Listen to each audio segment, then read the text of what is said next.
My uncle borrowed $40,000 from my trust fund to start a business, then blocked me for years.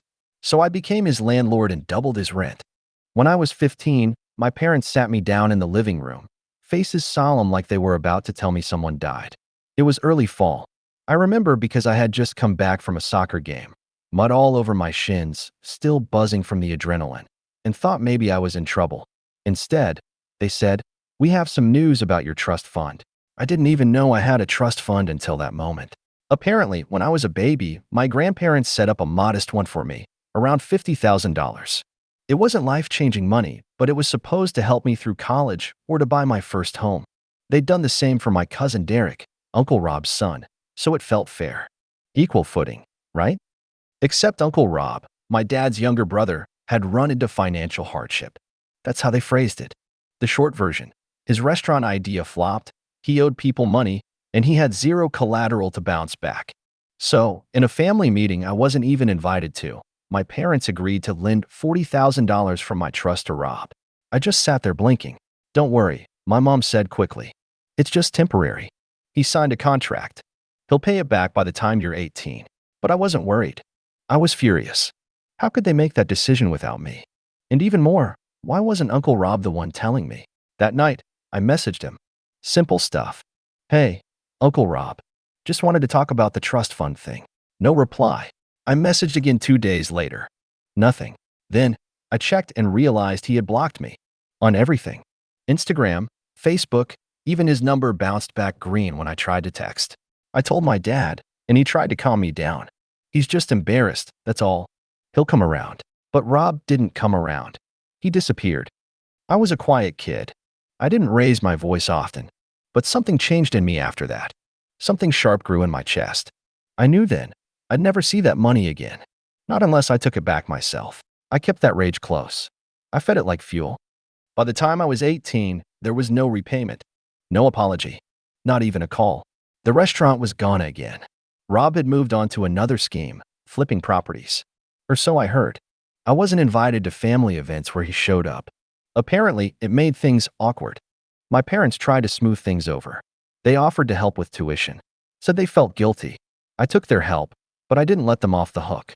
I told them one day, "You're going to regret trusting him more than me." I enrolled in business and finance, worked 2 part-time jobs, and freelanced on the side. Every time I saw Rob's smug face in some local ad for Robinson Property Solutions, I added a new goal to the list: become so financially dangerous that people like him couldn't touch me again. Fast forward to 26. I was working in real estate investment.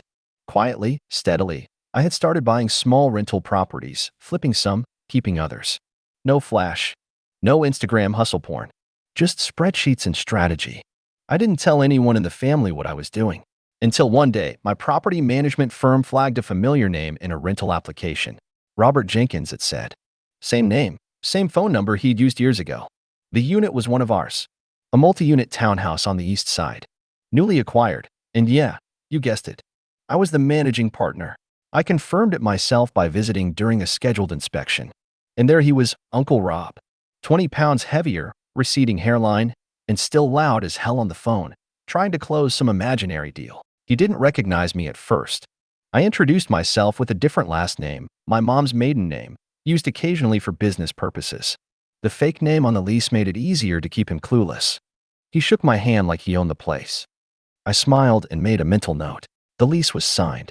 He was officially my tenant. You want revenge stories where someone gets poetic justice? This one wasn't going to be flashy, at least not yet. I had something better in mind than just calling him out. I was going to let him live in the lie. Let him think he'd gotten away with it. Let him get comfortable again. Let him talk big about business and money and properties, all while paying rent directly to the kid he'd screwed over a decade ago. And then I'd show him what it felt like to be small, to owe someone everything and not even know it. But I was going to play the long game, just like he did. From the moment Rob moved into my property, I felt like I had a loaded deck in a game he didn't even know he was playing. But revenge, at least the kind that sticks, isn't loud. It's patient. It's quiet. It waits while the target lets their guard down and thinks everything's just fine. The first couple of months went by without a hitch. Rob was on time with rent, though I noticed he preferred cash. Always cash. My assistant flagged it, but I already knew his type. Cash-only guys who think Venmo is the IRS watching. I let it slide. I wanted him to stay. Every so often, I dropped by under the pretense of routine management checks. Rob didn't recognize me. He had no reason to. I was 15 the last time he saw me, and back then I was skinny, awkward, and quiet. Now I was built out, dressed clean, and introduced myself as Mark from the management firm. He changed too. He moved a little slower, laughed a little louder, and seemed even more desperate to prove he was still somebody. He liked to brag. It was almost funny. "I used to run a chain of restaurants, you know," he said once, standing in the hallway of the building I owned. The market shifted, but I pivoted. Real estate's the real gold mine. I just smiled. "Glad to hear you landed on your feet." He grinned like he was teaching me something. The guy was clueless. Over the next few months, I started noticing little things.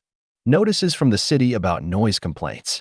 Tenants in the neighboring units filing complaints about parties that went too long. One said he was subletting the second room against policy. I checked the security cameras and saw a revolving door of new faces. That's when I made the decision. It was time to start tightening the screws. First, we sent a formal lease violation warning for subletting. Then a second for unauthorized guests. That was my team doing their job. On paper, all legit. Nothing to tie it back to me personally. Rob started getting twitchy. I visited again and found him more agitated. "Your management team is getting real picky all of a sudden," he muttered, barely looking me in the eye.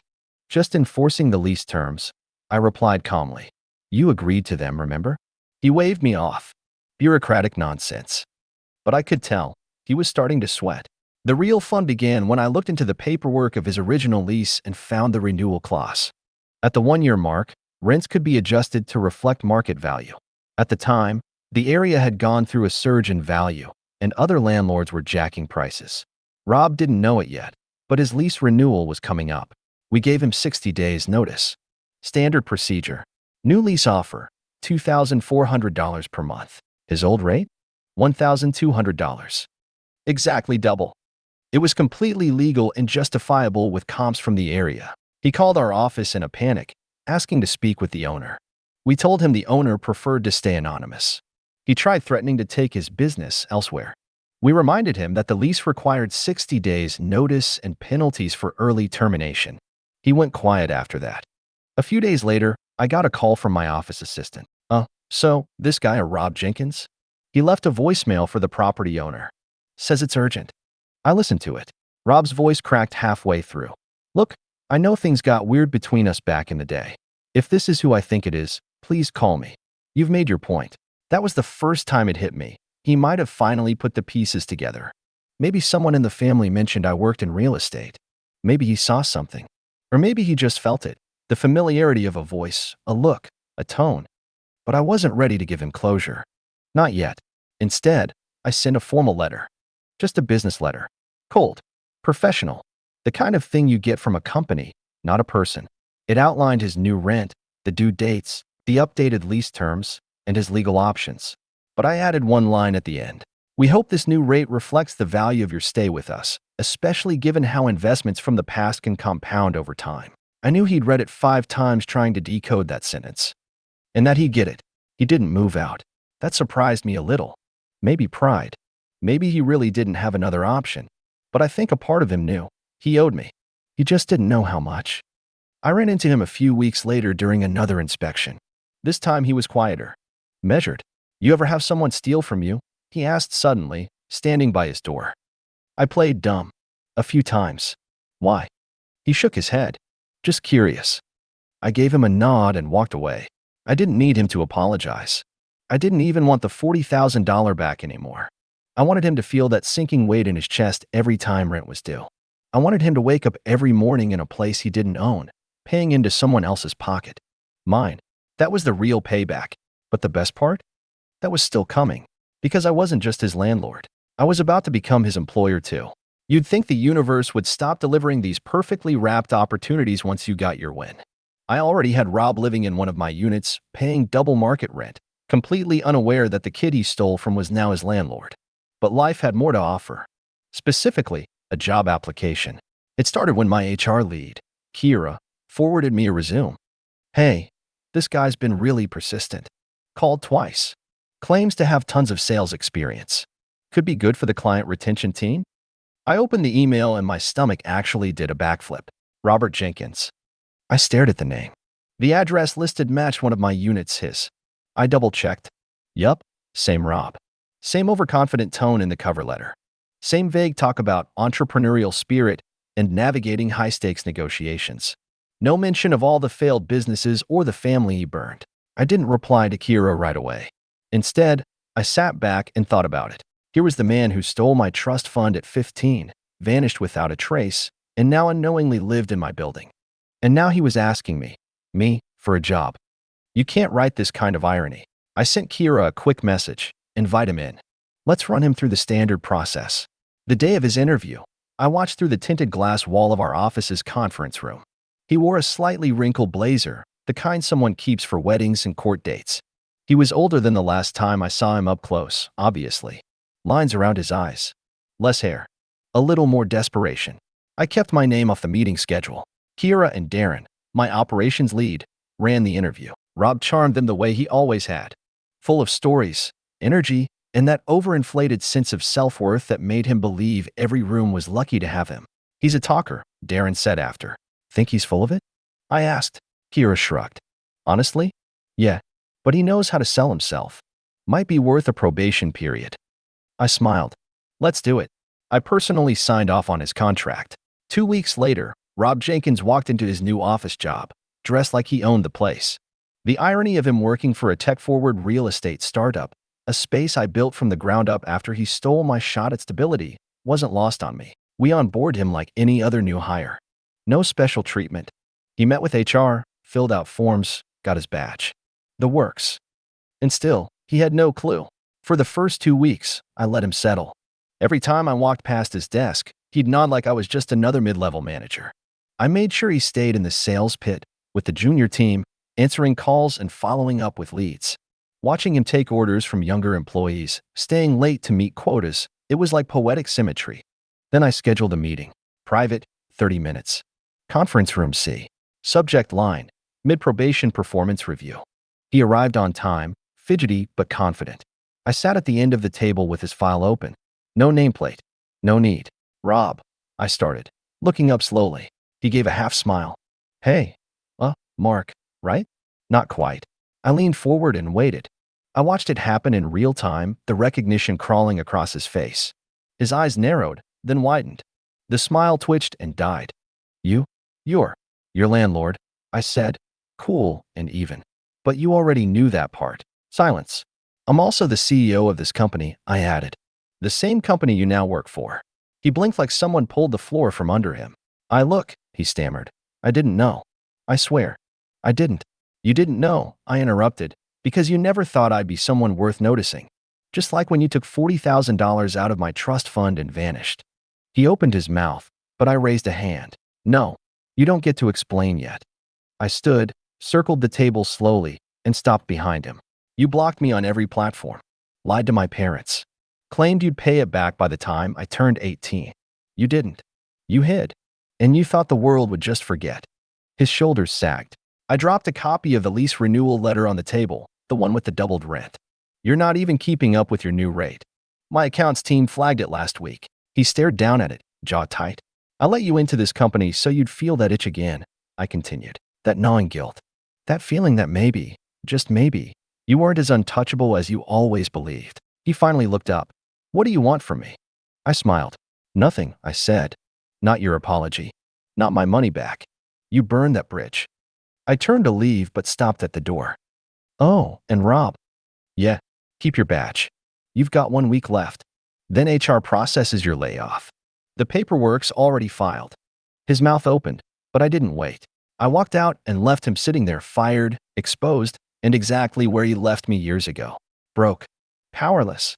Forgotten. Except now, the tables had turned, and I was the one writing the ending. The day after I laid Rob off, I sat in my office longer than usual, just staring out the window. You'd think the kind of moment would feel electric, like fire in your chest or some vindication anthem playing in your head. But honestly, it felt quiet. The kind of quiet that comes after a storm, where the air's heavy and you're still processing the damage. I'd spent years fantasizing about that moment. Not just getting even, but making him feel small. Making him see me, finally, as more than the quiet kid with hand-me-down shoes and secondhand dreams. But when I walked out of that meeting room, I didn't feel triumph. I felt weight. Because even though I'd won, it didn't erase the damage. It didn't return the lost years or restore the nights I stayed up wondering why a grown man would steal from a child. It didn't fix the relationship with my dad, who always said Rob meant well, even when I had bank statements proving otherwise. But what it did do was shift the narrative. I was no longer the kid who got taken advantage of.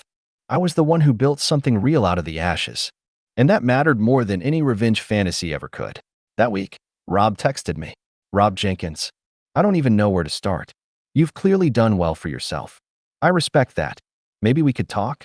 I left it on read. 3 days later, he emailed HR claiming unlawful dismissal and tried to hint that it was personal. Our legal team had dotted every I. He had no case. Then came the family calls. First, my cousin, Rob's daughter. We hadn't talked in years. She reached out with the kind of text you send when you're fishing for context. Samantha. Hey, random question. Did something happen between you and my dad at work? He's being cagey. I didn't reply at first, but a few hours later, I sent. Ask him where my college fund went. It was the softest nudge I could give. A quiet grenade. The next day, I got a call from my dad. That was the one I expected least. We hadn't spoken in a year. Not a fight, just distance. He still lived in the same house, still coached Little League like he used to, still defended Rob every Thanksgiving when I brought up what happened.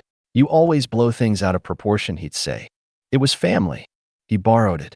You don't cut off family. But this time, when he called, his voice didn't have that edge. It sounded tired. I talked to Rob, he said. No greeting. Just that. I waited. He told me what happened. Said you're his landlord. His boss. Well, used to be. Yeah, I said. Calm. Even. He says you're trying to destroy him. I almost laughed. Funny. I remember being 15, looking at a zero balance account while he opened his third chicken restaurant. My dad sighed. I'm not saying he was right, he said. But this whole thing, how far are you planning to take it? I leaned back in my chair, stared at the ceiling. Honestly, I already took it as far as I needed to. He's gone. I'm not suing him. I'm not chasing the money. I just made sure he felt what it was like to be powerless for once. My dad didn't respond right away. You know, he said eventually, I thought you were being dramatic back then. But he told me some things. Admitted stuff. Said he panicked. That the business was failing and he thought he could pay it back before anyone noticed. But he didn't, I said. And he blocked me instead of owning it. I know, my dad said. Then, quieter. I'm sorry. That hit different. It wasn't a full apology. Not really. But it was the closest he'd ever come. The first time he acknowledged that maybe, just maybe, I hadn't imagined the betrayal. A few weeks later, I got a letter in the mail. A real letter. Handwritten. It was from Rob. I don't expect forgiveness. I know I burned every bridge, and I know you had every right to do what you did. I lied. I took the money. I blocked you because I couldn't face the shame. You were a kid. I was a coward. Seeing what you've built, it hurt, but it also opened my eyes. You deserved better. I'm sorry. I know this doesn't fix anything, but I needed to say it. No ask. No excuses. I read it twice, then folded it and put it in my desk drawer. That was it. That was enough. People like to think revenge has to be dramatic, loud, explosive, but sometimes it's a quiet shift in power, a cold, clear boundary. A letter in a drawer and rent checks that arrive every month with your name on them. I didn't destroy Rob. I didn't need to. He did that all on his own. I just gave him a front row seat to what he lost. I didn't plan to show the letter to anyone. It wasn't about secrecy, it just felt personal. That kind of regret? That kind of accountability? It came too late to change the past, but just soon enough to keep the future from curdling into hate. I didn't need my family to validate what I already knew, that I had done the work, rebuilt from the rubble, and come out on the other side with more than Rob ever thought I could have. But of course, word got out.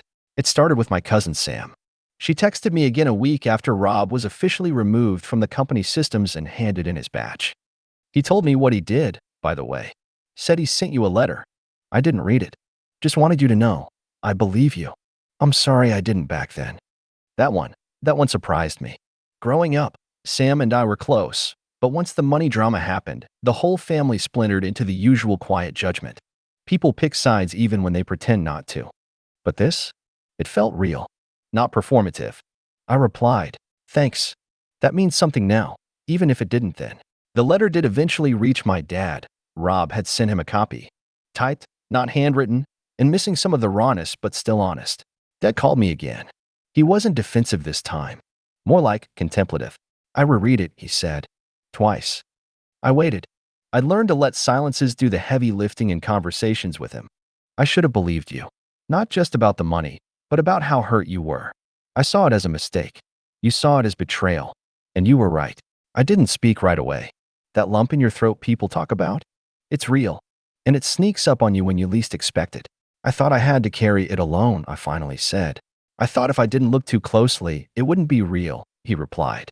"We didn't fix everything in one phone call.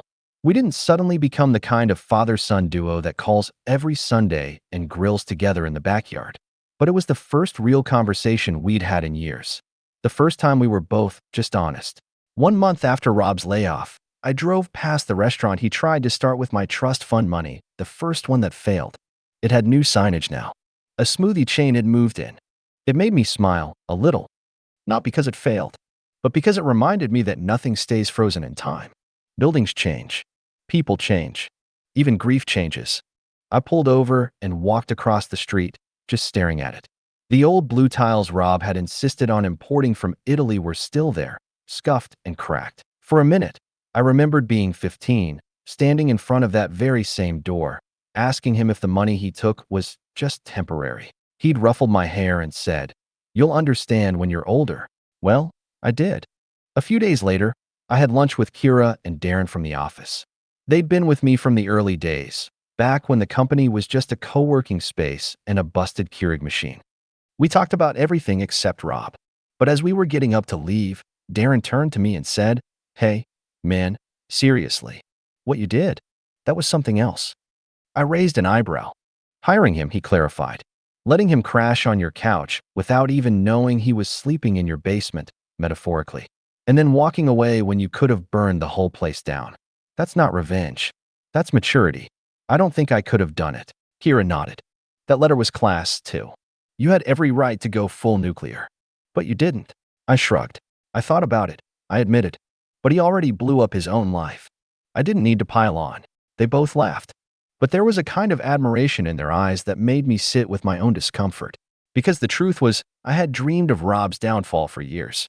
But when it actually happened, it didn't taste as sweet as I thought. What stuck with me more was the work it took to get there. The early mornings, the 70-hour weeks, the rejections, the grind. That's what built me. Not him. Not the stolen money. Not the pain. Me. Rob moved out quietly. One day his name was on the rent system. The next it wasn't. No note. No confrontation. Just gone. I didn't chase him. I didn't lower the rent. I didn't ask my property manager if he left in good standing. That part of my story was over. A new tenant moved in a few weeks later. A young couple. First-time renters. They emailed me saying thank you for making the lease process easy, and that the space felt like a fresh start. I smiled at that. Fresh starts are underrated. Last week, I finally dipped into my savings and booked a trip to Florence. My own version of those Italian tiles Rob wasted my money on. Not out of spite, but because I could.